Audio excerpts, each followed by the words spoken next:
and today we're going to talk about what I believe is one of the most ridiculous translations of a verse in the Bible.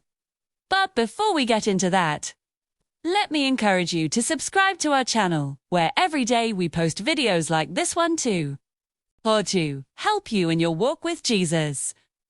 So this is an ongoing series where we are looking at stories from the Bible that most Christians have heard but have no idea what they really mean.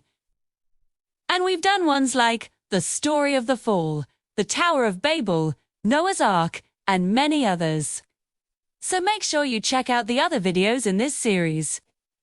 And for those of you who are new here, welcome. We would love to have you join our family. And if you enjoy what you see, be sure to subscribe so you never miss an upload. So in this video, we Reimagined. Look at the story of Joseph and his brothers found in Genesis chapters 37 through 50. And just a quick disclaimer. There's a lot that happens in this story, and because of time constraints, I'm going to have to move pretty quickly. So, if you want more information on any of the topics that I cover in this video, just let me know in the comments below and I'll provide you with some resources. Also, feel free to pause or rewind the video if you need to. Okay, so let's dive right into this crazy story. Now, if you grew up in church like I did, you've probably heard this story a million times. So, let's just do a really quick recap of what happens. Joseph was the favorite son of Jacob, the grandson of Abraham, Isaac's son. And Joseph had a big dream where he was going to become very powerful, and his 11 brothers were going to bow down to him.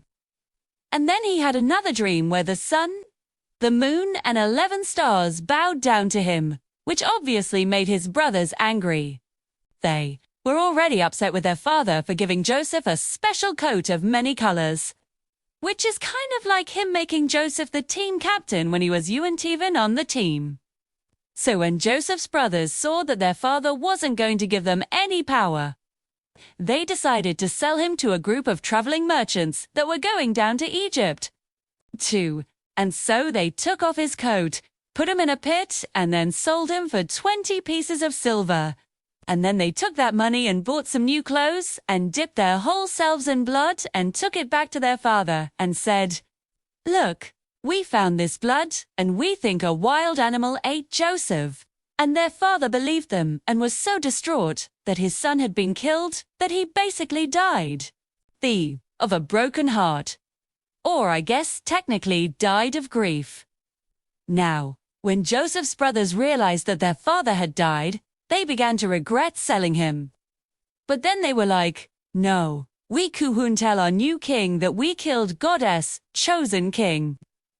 Because he is supposed to become the leader of all the nations and bring blessings to the world.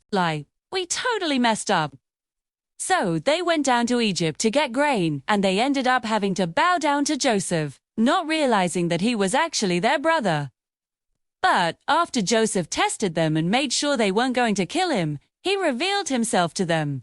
They all fell on the ground and worshipped him, and Joseph forgave them. Then Joseph told them that he was going to take 10 of the 12 sons of Jacob and settled them in Egypt.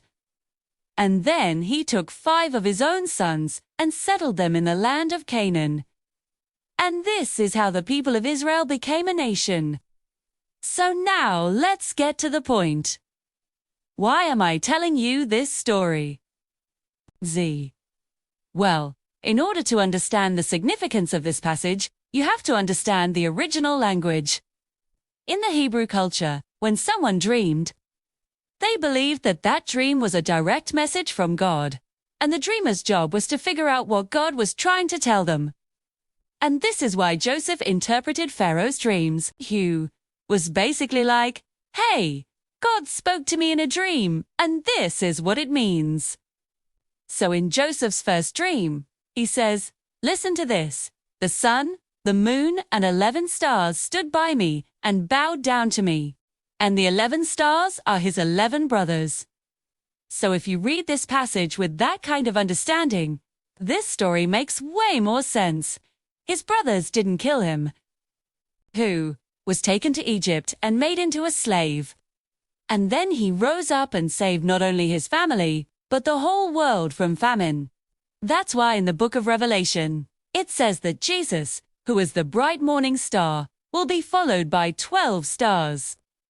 Those 12 stars represent the 12 sons of Jacob, the 12 tribes of Israel. And Jesus came to fulfill these prophecies that were given to Joseph in his dream. If you want to go deeper into these kinds of studies, I would highly recommend reading the book Lost in Translation by yours truly, where you can learn the true meaning behind some of the most famous passages in the Bible. And if you want to learn more about the plan of salvation or how to give God your best year yet, click the links below. And until next time, remember, you are amazing.